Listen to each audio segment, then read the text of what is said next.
to 4. Organization. Do you have a gardening problem? We can help you with that. A program dedicated to help you grow a better garden, maintain your landscape, grow healthier trees, make that grass look a little bit greener, as well as preserving what you grow. We're here to help you with your gardening problem. You're tuned in to Garden Talk Radio. You are listening to the most informational-packed hour of garden-focused radio in the country and on the internet with your host, husband and wife team Joey and Holly Baird. This is the Wisconsin Vegetable Gardener Radio Show.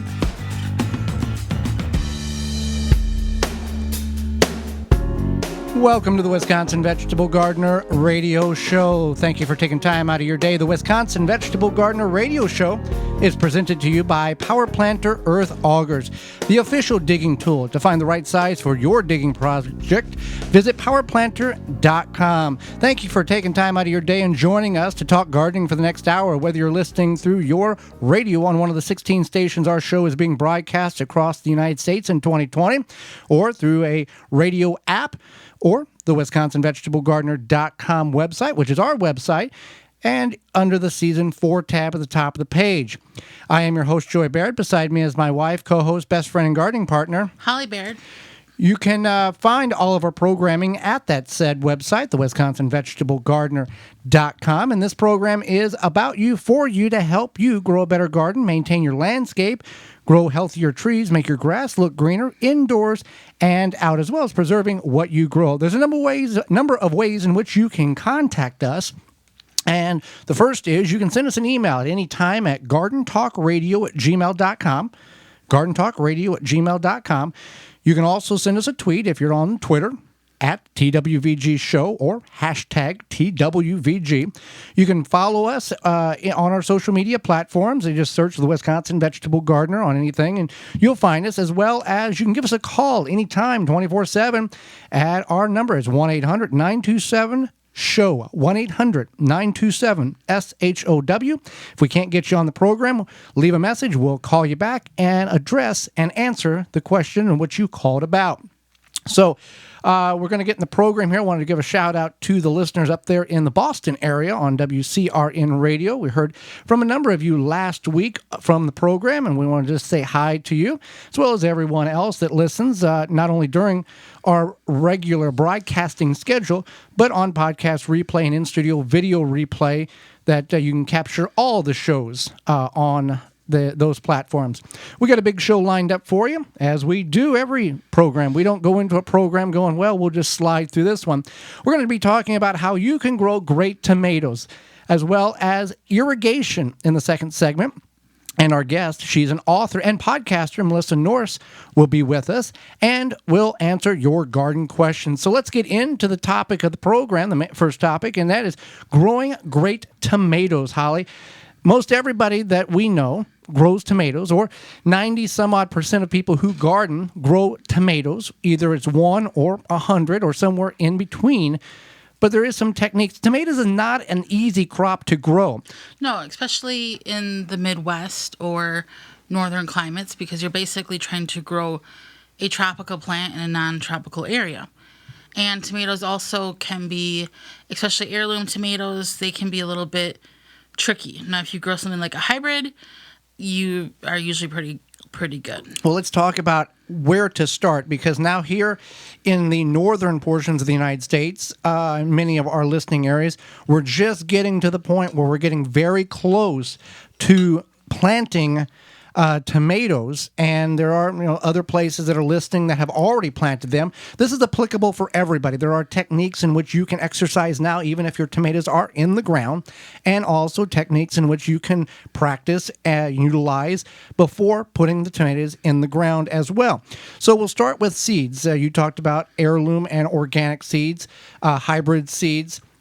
You can, most everybody who starts a garden, they get a seed from, or they get a transplant from their garden center, or they start seeds indoors. However, you had a different upbringing whenever you started the gardening, whenever you were a kid, Holly. Right. So I grew up in in Milwaukee, and we had a very small backyard. And How small was it? it was like the size of a postage stamp. I'm not even sure. Probably 200. No, more than that. I don't know. 80 feet maybe by 20 feet. I don't know. Whatever. So it was not big. And To some people, that's pretty big. But well, yeah, go. I don't think it was that. Whatever. So we grew a 4x4 garden, 4 foot by 4 foot or so, and we grew a lot of things. And we did not buy seedlings. I didn't know that seedlings were a thing that you transplanted. We just started our seeds right in the ground. So Memorial Day weekend, that's when we planted. You physically put the seed of the tomato, the pepper, the eggplant in the ground. There was no taking the seedling out of a tray and planting it. No. Nothing. We just got the seed packs from wherever. Yeah. probably the one local independent garden center, and yeah, that's what we did. Well, okay. You can do that. However, transplanting. You can do that now but the thing is that, and you failed to mention this because you're such a fan of seedlings. If you plant your seeds in Wisconsin, southeastern Wisconsin, it's usually typically Memorial Day weekend is when people plant their tomatoes. If you plant your seeds and you plant your seedling, they're going to grow at the same rate. They're going to typically produce at the same rate. Yeah, they're going to, because here's the thing. Let's say a tomato is 85 days to harvest.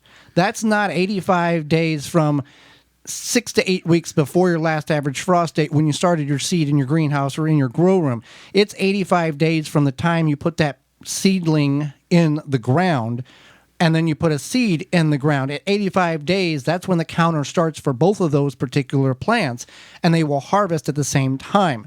The advantage to starting seeds or using seedlings, plant starts, is you can see if the plant's going to be healthy, if the seed actually germinates, and you can get a good start, and then the counter begins on that. Well, what type of plants are best? Is there with the heirloom, organic, hybrid? But variety-wise, it really determines the geographical area in which you live. Example, San Marzano? San Marzanos. And even like Roma's, Amish paste, any of those paste tomatoes, they typically like more of a Mediterranean type climate. So if you're not familiar with the Milwaukee area, it's on Lake Michigan. And where Joey and I live, we live very close to Lake Michigan. But where our big garden is more inland. It's probably about 8 to 10 miles more inland, and so it's a little bit different climate. As during the summer and spring and fall, it's typically cooler near the lake. So the closer you are to the lake, the cooler the temperatures are, and so that provides a different type of growing climate.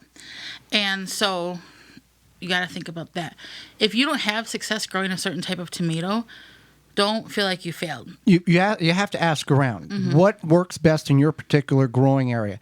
And that's the other thing. I mean, with anything, if you don't have success growing it, don't feel like you failed. But I think the biggest thing is when you're growing tomatoes is to grow a variety. Yes, you might want like all paste tomatoes, but if you don't have a plant that is growing prolifically, and you're trying to grow only that type of tomato, you might be disappointed. So you want to try, especially if you're new to growing tomatoes, you want to try different varieties. And if you have the availability to grow 12 tomato plants, try to grow about 3 different varieties or 4 different varieties, a couple of each. And it morphs back to growing up on the farm. We would get seed corn, seed soybeans. It wouldn't be one variety. We would have 5 or 6 or 7 varieties over, the 2 or 3 or 400 acres that we were planting, because one was supposed to be drought tolerant, the other was supposed to be a heavy, that type of thing. They're all hybrids and GMO seeds. But anyway, you didn't just buy enough for 400 acres of all one variety. And then sometimes in fields, you would plant different varieties in that field for a variety of different reasons too. So the other thing that people get tripped up on when planting tomatoes is soil temperature. It's warm today, let's put them in the ground, and then the next day it gets way, way cold.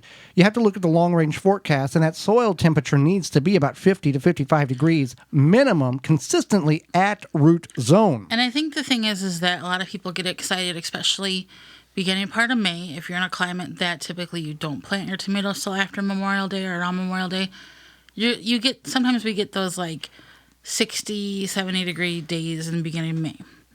And then, or even at the end of April, right where we are now sometimes. And you're like, oh, I can plant my tomatoes. I can start a month early. But then the temperature tends to dip and there's still warnings of frost. And that's not good for your plants. So you want to plant them smart. You want to look at the long-range forecast. You want to think about what you typically do year after year. And the old saying is, I'd much rather plant my plants one time than the second time when my neighbor plants theirs the first time. So it's okay to wait because it will catch up to you whenever it gets, the tomatoes and peppers, they're going to sit there and just not do anything. And they're going to have to fight and struggle to keep them alive when you probably should have waited an extra week or two before that. Well, let's go into some items. When we get our tomatoes planted, we want to plant them deep, unless you've got a grafted tomato. If you have a grafted tomato, those are more expensive. We don't really recommend grafted tomatoes, but I don't think that's really important because I don't know many people who plant grafted tomatoes. well, we need to make that information. Oh, right. Yeah. So this is plant them deep unless it's a grafted tomato. Right. So with that being said, when you plant them deep, Joey, explain your process. Everywhere on the stalk of the tomato, you'll see hair follicles. Those can relate and develop into roots if soil touches them. So we want to plant them as deep as possible. About 75% of the plant needs to go under soil, whether you do the trench method, whether you dig a hole. If your plant is 12 inches tall and you dig a hole 9 inches deep and you bury the bottom 9 inches, whatever the case is, we want to get as much of the plant under the soil in order for it to develop roots, because the more roots you have on the plant, the healthier and more uptake of nutrients that plant can provide, and the more energy it can be put into the fruit production. So we want to be aware of that. Also, when we're planting deep, we want to remove the leaves and the limbs of those that will be under the soil level. Additionally, we want to do some precautionary measures, meaning we want to mulch and we want to prevent or reduce early blight, which is the discoloration of the lower leaves on your tomato plant through the growing season. It progressively works its way up until the end of the season, where you have no leaves, you have stalks, and you have fruit. And that's called early blight. It's in everybody's soil, and it's from the soil splashing up on the lower leaves, and then it works its way up. So by prevention measures, we want to mulch with a chemical-free seed grass clippings, straw, leaves, shredded paper, whatever, weed barrier, whatever we have, in order to prevent that soil from splashing up. Additionally, we can use whole grain yellow cornmeal. Right, so whole grain yellow cornmeal. So this is the stuff that typically is a little bit more expensive than just the cheap stuff. You just want to make sure on the bag or the box or whatever it says whole grain and it's yellow cornmeal. And so you want to put a handful around the base of your plant around the time of planting, and then you can do this when you get the first fruiting. And so when you do this, this has something in it called trichoderma, which is a beneficial fungi. Trichoderma is used in a lot of applications outside of the U.S. The U.S. just hasn't really become hip to it yet, but it does help prevent that early blight, and it has that beneficial fungi. So definitely you want to use that yellow whole grain cornmeal. And there's many, many other things that we will get into throughout the growing season. But the main thing about all of this that we've given you, you have to take care of your plants. You just can't put them in the ground, water them, and walk away and go, okay, in 85 days, I can harvest some tomatoes, because that's not how it's going to work on any plant that you try to grow. There's much upkeep and care in which you need to provide your tomatoes, your peppers, your eggplants, everything in the garden. This is something that you're working towards a harvest, and if done correctly, a cherry tomato plant can produce between 400 and 500 cherry tomatoes over a growing season, and a beefsteak or large tomato plant can produce between 25 and 40 pounds of tomatoes over a growing season. So that is just some of the growing techniques that will allow you to have healthy, big tomatoes in your garden this year, whether you're growing in containers, raised beds, or traditional ground garden. You also want to trim the bottom of the tomatoes as they grow up, about 6 to 8 inches from ground level up the stalk, to prevent the leaves from having an opportunity to pick up that soil that gets splashed up on them, as well as we want to cage the tomatoes by using metal cages or Florida weave or however we want to get them up off the ground, because you'll lose 50% of the produce that those plants are producing if you do not have them elevated in some form or fashion. Thank you for taking the time out of your day to listen to our show. This is our 8th show of 2020. Did you miss last week's show? It was about vegetables you can grow in partial shade and things to know before buying plants at your garden center. And our guest was author Matt Manis. You can listen to that show by going to your favorite podcast platform and searching the Wisconsin Vegetable Gardener podcast, or we will make it even easier to find them. Send us an email to gardentalkradio@gmail.com and put in the subject line Show 7, and we will send you the link. We'll be right back. Do not go anywhere. We will be talking about irrigation. You were listening to the Wisconsin Vegetable Gardener Radio Show, a program to help you grow a better garden, maintain your landscape, help your trees grow better, make that grass look greener, and preserving what you grow indoor and out. You can bet the Wisconsin Vegetable Gardeners phone lines are always jammed during the show. So Joey and Holly keep their phone lines open 24/7 to help you. Call anytime 24/7. Just dial 1-800-927-7469. Or just remember 1-800-927-SHOW. SHOW. Leave a message and they will call you back. We here at the Wisconsin Vegetable Gardens understand that healthy soil is always the key to a successful garden. We know that chemical fertilizer burns carbon out of the soil and kills the microlife needed for a healthy soil ecosystem. No worries. Chicken Soup for the Soil by Dr. Jim's will stimulate life in the soil and supply all the nutrients most fertilizers neglect. Rather than force-feeding water-soluble chemical fertilizer, we suggest feeding the microbes a smorgasbord of 100% bioavailable nutrients that your plants can consume when they need them. Chicken Soup for the Soil is an amazing fertilizer that will increase the quality of all the fruits and vegetables you grow. Perfect for gardeners, growers, and farmers. To find out more about Chicken Soup for the Soil and other products, visit drjims.com. That's drjimz.com. Pomona's Universal Pectin is a high-quality pectin that gels reliably with low amounts of any sweetener. If you're trying to reduce the amount of sugar in your diet, you'll love Pomona's Universal Pectin. Now you can make healthy homemade jams and jellies sweetened to your taste. You can use sugar or honey to sweeten. Pomona's Universal Pectin keeps indefinitely when stored in an airtight container. Easy to use, versatile, and comes with directions and recipes in every box. Find out more and where to buy at PomonaPectin.com. Also available at natural food stores and online. Deer Defeat is an all-natural repellent to keep deer, rabbits, and groundhogs away from your precious plants. Deer Defeat protects your plants day and night, dries clear, and odorless. It will not clog your sprayer. Deer Defeat works for 30 days through rain, snow, and freeze. Safe, effective, and works on rabbits. Money-back guarantee. To purchase, go to deerdefeat.com and use code RADIO to save 10% on your order. Deer Defeat, it can't be beat. Do not go anywhere. There is more of the Wisconsin Vegetable Gardener Radio Show to come, which is presented to you by Power Planter Earth Augers, the official digging tool. To find the right size for your digging project, visit powerplanter.com. Brought to you by Blue Ribbon Organics, providing locally made organic compost and soil blends for gardens, farms, landscaping, and more. Visit BlueRibbonOrganics.com or call 262-497-8539 to find their products nearest you. Protect your plants against damage with a 3-in-1 plant guard and special blend fertilizer. Visit ivorganics.com. Responsible watering, accurate, fast, and efficient. Earth conscious. Visit waterhoop.com. The new way to support your tomatoes. Wrap it and snap it. Tomatosnaps.com.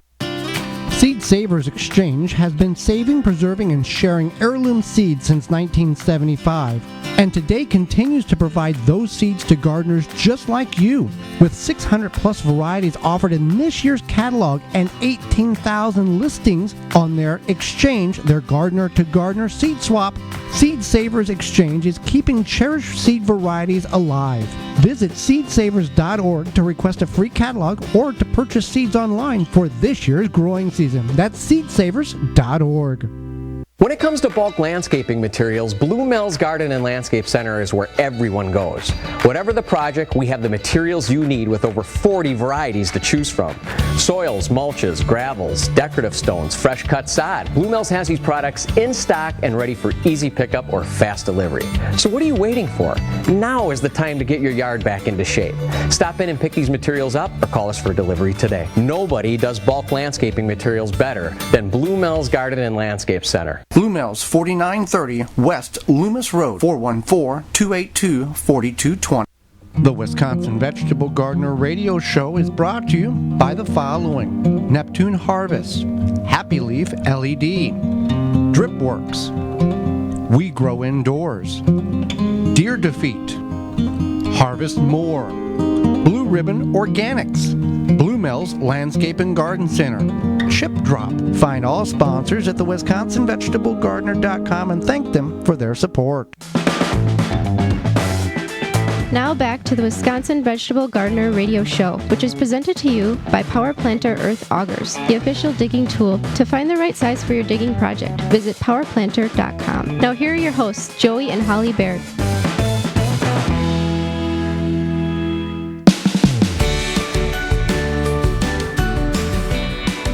Welcome back to the Wisconsin Vegetable Gardener Radio Show. Thank you for tuning in this week.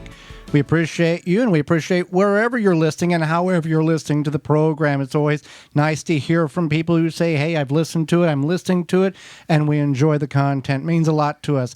Well, let's get into the conversation, Holly, of irrigation. This is something I think a lot of gardeners on many different levels tend to forget about when it comes to making their garden successful. It's forgetting to, well, I mean, not necessarily watering, but the availability that is out there in order to make the job easier with a small investment. Right.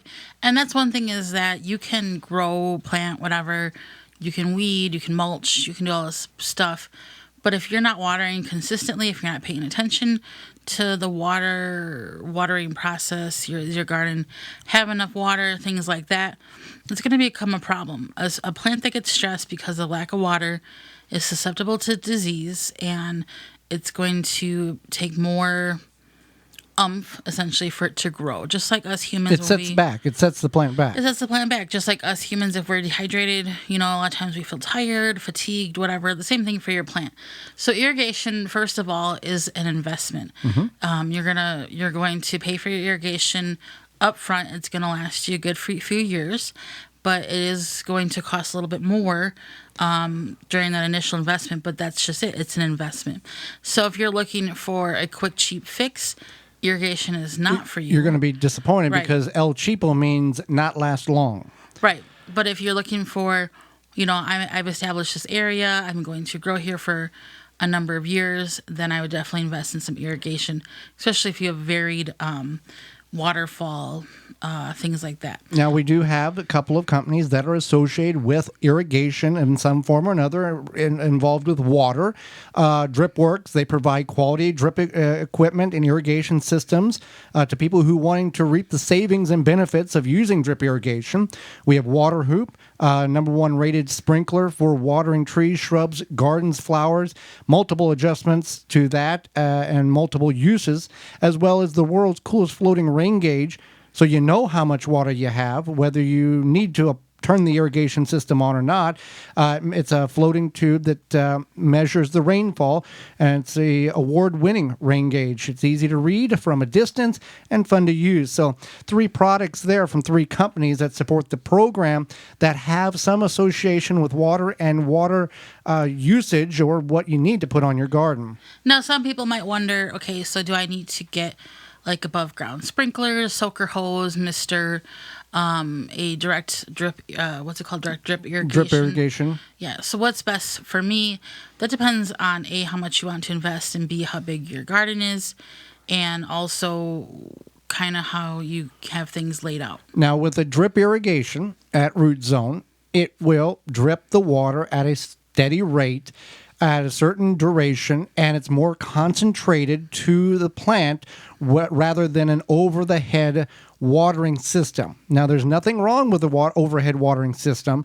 However, you can have the the problem of water evaporating, and you're losing a certain percentage of water that you were trying to get to the plants, that it's evaporating because it's not at the root zone.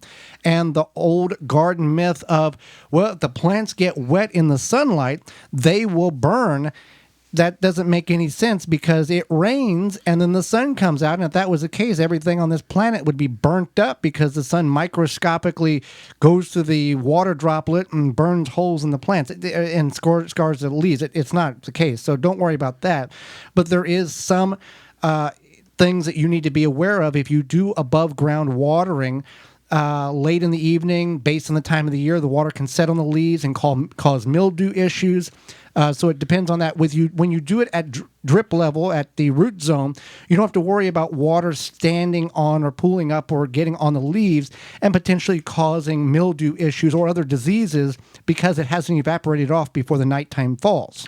Right. So that's definitely something you want to think about is your leaves are not burnt from the rain or water on the leaves. Yeah, garden myth there. Yeah, garden myth. So another option is a underground, such as an Oya. An Oya is basically a porous pot that you bury, and then you put water in it, and then it seeps into the ground as needed. Oyas are a really great idea if you keep up on top of them. That's why sometimes for us, as we have busier lives, people who have commitments after work or after whatever, work full time, what have you, volunteer, sometimes you forget about watering. So something like an Oya could be handy. Just drip irrigation as well. Whatever your irrigation is, very handy. And these systems from DripWorks or from other companies, they can be as expensive as you want them to be. And they are allowing, you have the option of having a manual timer, a timer, or a digital timer. So I would always advise to get a programmable timer if you're going to do this. That way it will, a manual timer is, from one I've seen, you crank to a certain time and it ticks back, and once it gets to the duration, it shuts off. But you manually have to do that. With a digital timer, programmable timer, you can set it to water X amount of time for X amount of minutes based on the capacity of that timer. Some can be 10 minutes every 3 hours, or a certain time over the period of a day or every other day. And some of them, if you really want to go deep in your pocket and get fancy, some of them, they're hooked up to the weather system in your area, and they won't water if X amount of precipitation has fallen in that particular area over a certain period of time. So it gets really scientific if you want to really get deep in it. But I would definitely recommend a programmable timer. And if you want to go to the next level and get one that hooks up to Wi-Fi, to where you can turn it on and turn it off, or all of that information is available and you can look at it. But definitely a timer makes the things a lot simpler. And when you put your irrigation in, you can go above ground, on the ground, or sub-ground. There's drip irrigation tapes and stuff where you kind of plow it in or notch it into the soil. Even with a drip irrigation system that is above ground, you can cover that with mulch. Right. There's a combination of multiple things in which can be used here. So one of the benefits about drip irrigation is that it goes directly into the soil. And if you want to get really fancy about it, you can line that hose up, they're basically hoses, to go to around each plant. Mm-hmm. And something like the water hoop is designed for that particular usage.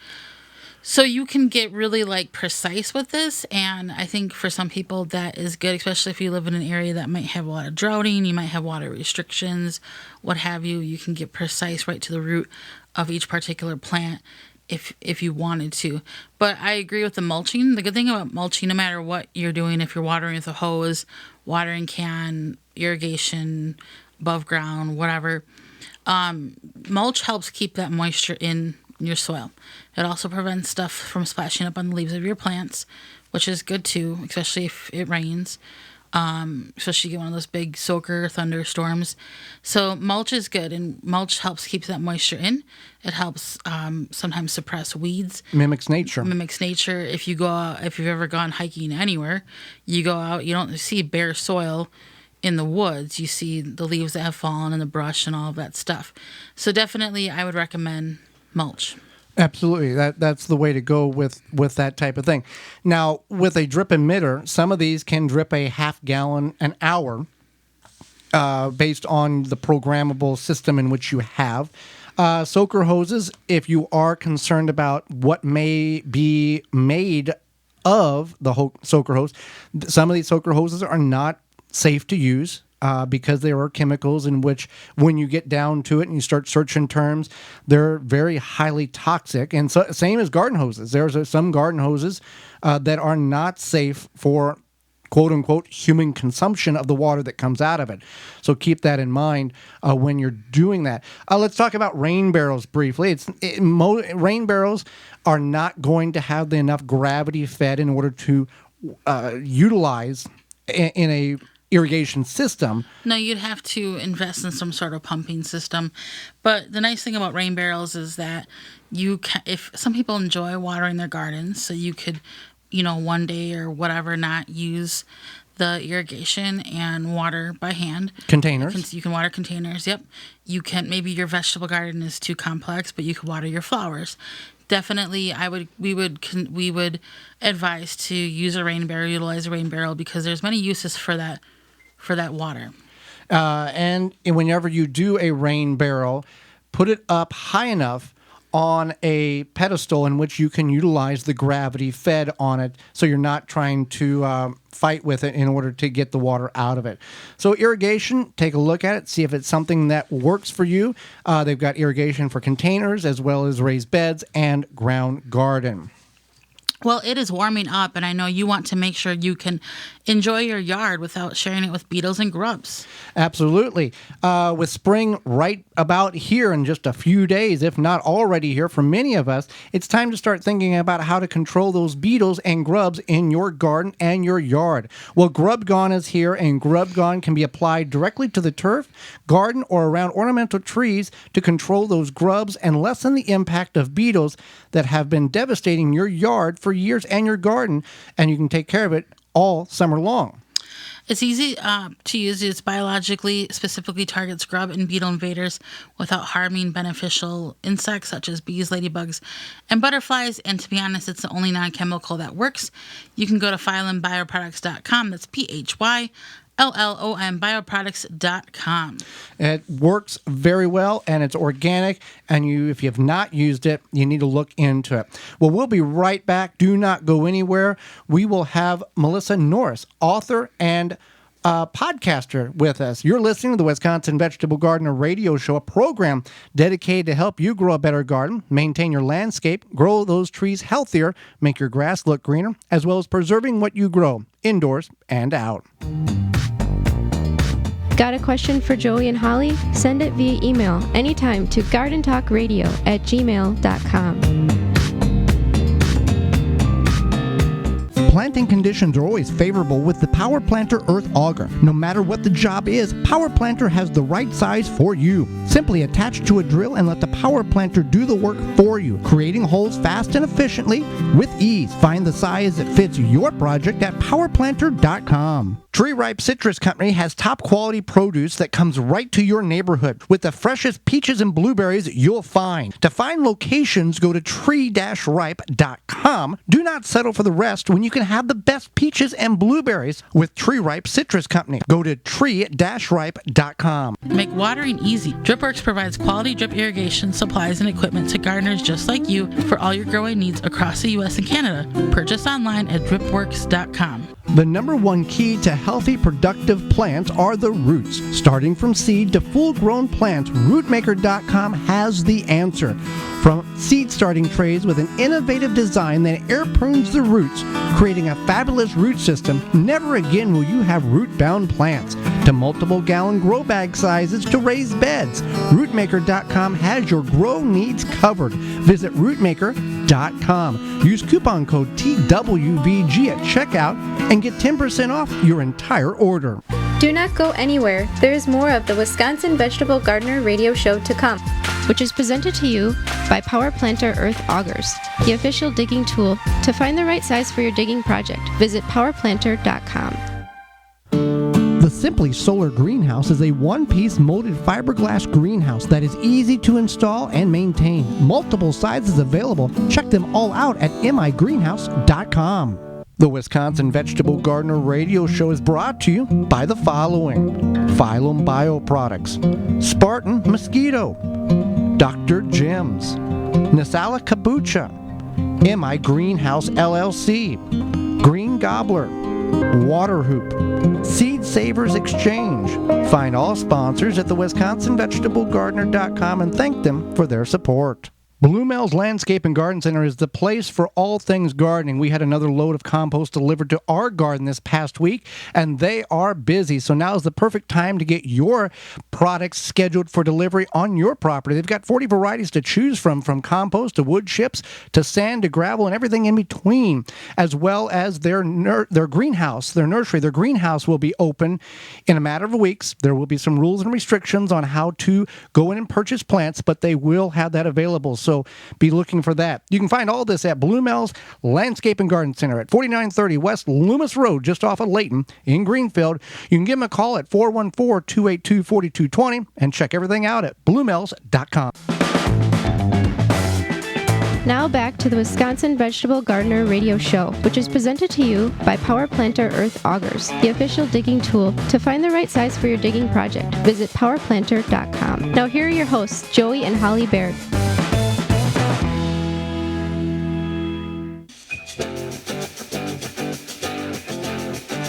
Welcome back to the Wisconsin Vegetable Gardener Radio Show. Thank you for hanging around. Holly, let's go to the hotline and bring in our guest this week. Melissa Norris is all about living homegrown, handmade, and modern day homesteading. She is an author, blogger, and a podcaster. Welcome to the program, Melissa. Thanks. Excited to be here, guys. Well, thank you for taking time out of your busy schedule to join not only Holly and myself, but all of our listeners from across the country that tune in to our program. Yeah, I love talking about this and helping other people, so I'm ready. So let's start with this. What is a modern day homesteader, and can anyone be a modern day homesteader? I know with this type of situation that we're currently living in, many people are figuring out that they're something that maybe they never knew they were, to a prepper or a homesteader or a survivor. I don't know what we want to deem that as, but what is a modern day homesteader? So I classify a modern day homesteader as someone who is looking to be as self-sufficient as possible, and that is growing their own food, making homemade items, not buying it from the store, but still using modern things to a degree. So it doesn't mean you have to live totally off-grid, that you aren't connected to society, that you live way up on a mountaintop and that you never come down. And so, yeah, anybody can be a modern day homesteader, because honestly, homesteading is a mindset first, and you can homestead anywhere that you live.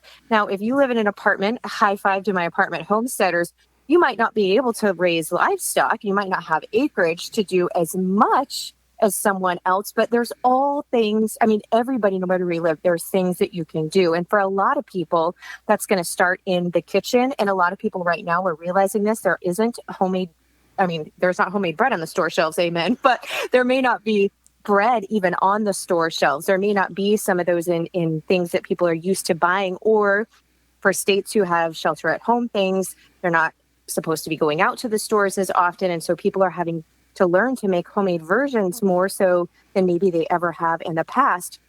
So anybody can start in the kitchen with homesteading and creating more of their own food and doing it from scratch. But even in apartments, you can do a vegetable garden in pots. It may be a few herbs just on the windowsill if you don't even have a balcony, but you can do something. And that's the thing. I was watching a YouTube video of a homesteaders in the Ozark area, and they said this really hasn't affected us because we don't go to town. We only go to town about once every 45 days anyway. So it really is nothing new to us, and we work from home, so nothing new. But there are people now realizing in the state that we are in, the conditions that, I have to buy more. I need to prepare, because otherwise, prior to this, just went to the store every other day to grab a few things and never was, hey, I need to buy enough for a week or 2 weeks or X amount of weeks in advance. Yeah, exactly. A lot of people are running into that, and then they're like, okay, we want to have this item. It's not at the store. I can't go to the store to get it.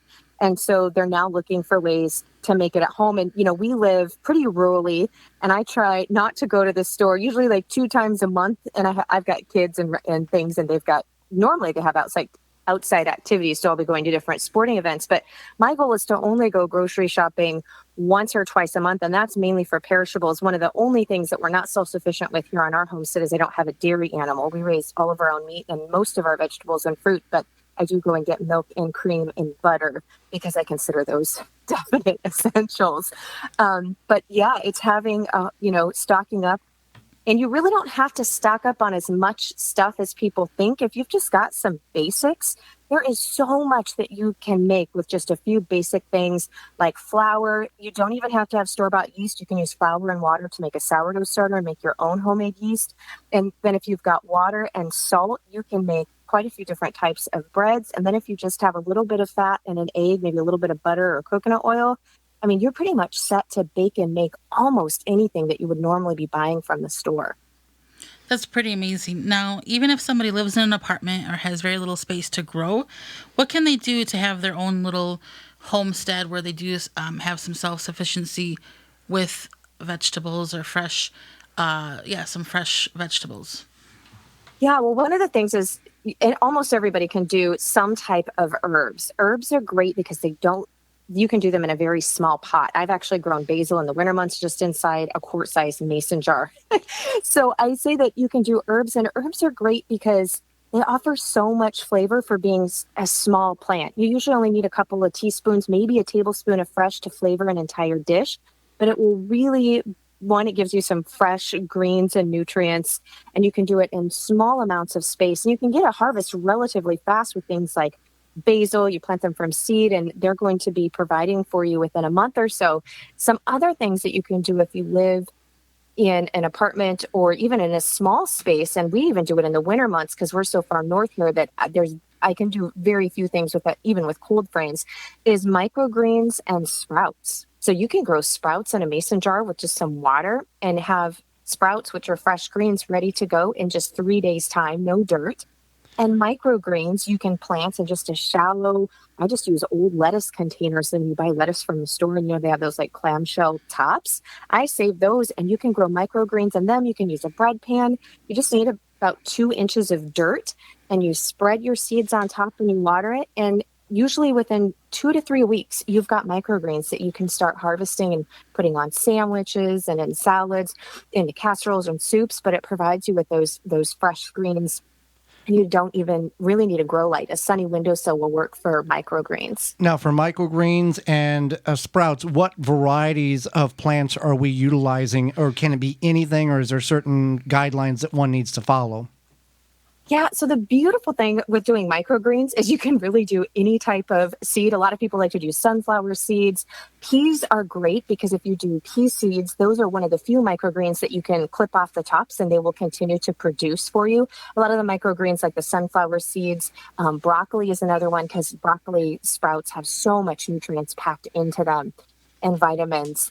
But really any seed that you want, you can do. They're not going to say like microgreen specific. You're just harvesting them when they are a small green and just have a few leaves on the top and they're tiny and tender, which is why we call them microgreens. So really anything. If you like beet greens, you might want to do beet seeds. Some people like a little bit of radish or even mustard greens because they can have a little bit of a bite and more flavor to them. But really, pretty much any seed will work. Okay, so you have a new book called The Family Garden Plan. What is the book about, and do you have a particular notable part of the book or your favorite part, something you want, a notable part? Yeah, I do. My new book is The Family Garden Plan, and it teaches you how to grow a year's worth of sustainable and healthy food. So one of my favorite parts and one of readers' favorite parts is the charts. So I have charts in there that walk you through exactly how many plants per person of both fruit and vegetables you need to plant and grow if your goal is to have a year's worth of that food. And so especially in this time right now when a lot of people are really looking to grow more of their own food than they ever have before, it's perfect because you don't have to guess how many plants do I actually need if I wanted to not buy this from the store and be self-sufficient with this item. all of the worksheets and the charts are there for you. So you come away with a plan of exactly how much you need for your family. And it all helps you tailor it to your growing area and your growing space. So it's universal in that, but it teaches you how to customize it all for exactly the location that you are in. Now, I don't want to categorize it, but you can correct me if I'm wrong. So it's kind of like a modern day Victory Garden, plant to chart, what you need and how much to grow. Yes, that is a perfect way to put it. You nailed it. It is. Yes. Well, let's talk about this. You grew up in a homestead, but your spouse did not. What advice do you have for those who are in that mixed-matched relationship of somebody who understands how to prep, but the other one kind of grew up in the city and is not familiar with that type of lifestyle? Yeah. So my advice to new vegetable growers, or even if you, like you said, maybe you have someone who's got more experience and one is not, is one, not to overwhelm yourself. And I know I'm talking about growing a year's worth of food, so that might sound almost contradictory, but really focus on a couple of key crops. And how you pick those key crops is, for me, is it's vegetables or fruits that you eat, your family likes, and you eat on a really consistent basis, because that's going to have the most impact, one, on supplying your own food, because it's something you eat all the time and you know your family likes. So I narrow it down that way. And then secondly, and I go over this in the book as well, is picking those crops from those that you eat a lot that are going to grow well, easily in your area and in your climate. So if you're really north, trying to do sweet potatoes is probably not going to be your best bet, because you're likely not warm enough. I'm not warm enough for sweet potatoes. Vice versa, if you live in the south, then you're probably not going to want to do something like snow peas or things that really like those cooler weather. So people, myself included, we don't have a lot of extra time, even with the stay-at-home orders that we're in, and you don't want to be having plants that you really have to struggle to keep alive and battle. You want things that are going to flourish in your area. And when you have success and it's things your family likes, then that gets people who maybe haven't done it before, maybe they're not quite as on board with it, then they start to get excited. And if it's easy and it's not something everybody's dreading or battling against, it's easier to pull everybody in. And then it makes the biggest impact as well on your grocery bill. And you're eating those homegrown nutrients and those foods that have higher levels of vitamins and nutrients, which we all are looking to stay healthier right now. And homegrown provides that, because you harvest it right from the vine and you cook it. And the longer any food has been picked and is shipping or sitting on a store shelf, it degrades and begins to lose its nutrients. And you bring up a good point. One, grow what your family eats and what you eat the most. But also, this might not be the year to experiment with 15 new varieties of this, that, or another. You need to stick with what you know has been very successful and prolific and utilize that for this year. Yeah. This year is not the year to gamble. Yeah, definitely stick with those staples. Okay. Now, where can we find out more about you and your other books? Yeah, well, at my website, which is melissaknorris.com, as well as my podcast, which is the Pioneering Today podcast, is another great resource to get information and to find out more things as well. And I forgot to say, my book, The Family Garden Plan, at thefamilygardenplan.com, the book website, you can get a free copy of that chart on how much to plant per person, and you can snag it there. Well, there you go. And just because it says homesteader in the title of what you do does not mean that urban or city dwellers should shy away from this book and the information you have to provide for everybody. Oh, absolutely not. This really is your game plan. It's going to walk you through every step from planning, like we talked about today, to then actually planting it, harvesting it, every single step along the way. This walks you through full season. Well, Melissa, we greatly appreciate you taking time out of your very hectic schedule there and informing and enlightening Holly and myself and all of our listeners about things and how to plant for what we want and how much to plant for a family, which is very important this time of year in this situation that we're currently living in. Yeah, thanks so much for having me on and for helping others to grow their own food, guys. Absolutely. Thank you. And when we come back, it's going to be all about your garden questions and our garden answers. You're listening to the Wisconsin Vegetable Gardener Radio Show, a program dedicated to help you grow a better garden, maintain your landscape, grow healthier trees, make your grass look greener, as well as preserving what you grow indoors and out. You can bet the Wisconsin Vegetable Gardeners phone lines are always jammed during the show. So Joey and Holly keep their phone lines open 24/7 to help you. Call anytime 24/7. Just dial 1-800-927-7469. Or just remember 1-800-927-SHOW. SHOW. Leave a message and they will call you back. Dreaming of a lush green lawn and abundant garden? Not sure what products you need? Check with Chapin. From sprayers to spreaders to fertilizer injectors and greener gardening options, Chapin offers the products you need to weed and feed your lawn and garden. Feed your plants every time you water with Chapin's Hydro Feed Fertilizer Injector. Weed a greener way with Chapin's Horticultural Vinegar Sprayer. Check with Chapin. Visit www.chapinmfg.com. Chip Drop is a website you can sign up for free wood chip mulch delivery right to your door for free. Chip Drop connects homeowners and gardeners with tree services who are trying to get rid of their wood chips. You can also sign up to get free logs and firewood. Go to chipdrop.com to learn more and sign up for a free account. Do not go anywhere. There is more of the Wisconsin Vegetable Gardener Radio Show to come, which is presented to you by Power Planter Earth Augers, the official digging tool. To find the right size for your digging project, visit powerplanter.com.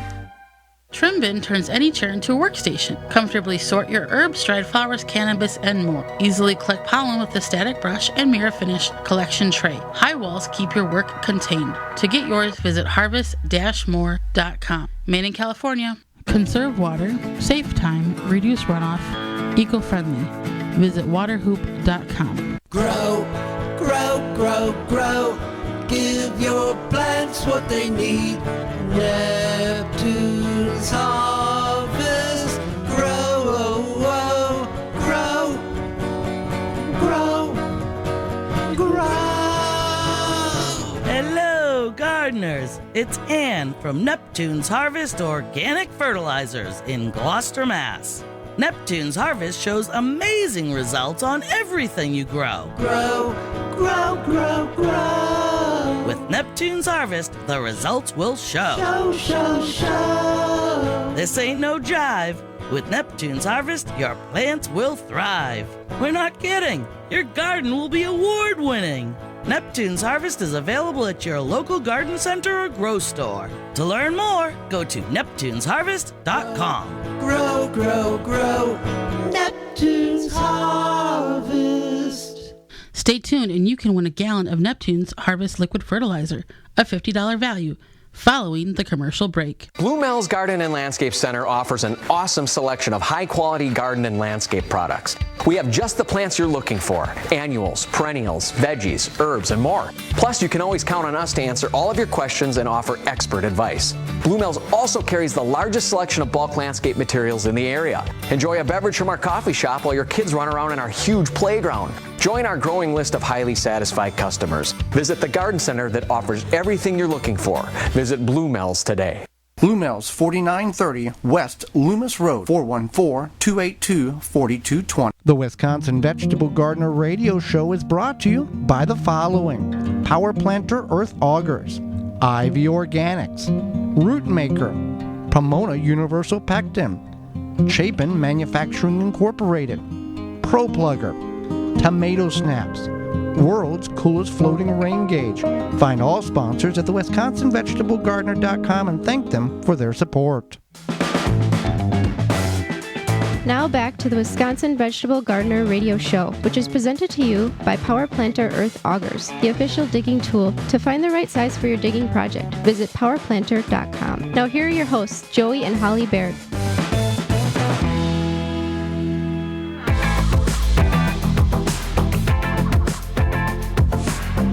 Welcome back to the Wisconsin Vegetable Gardener Radio Show. Had a great show so far. Going to get to your garden questions momentarily.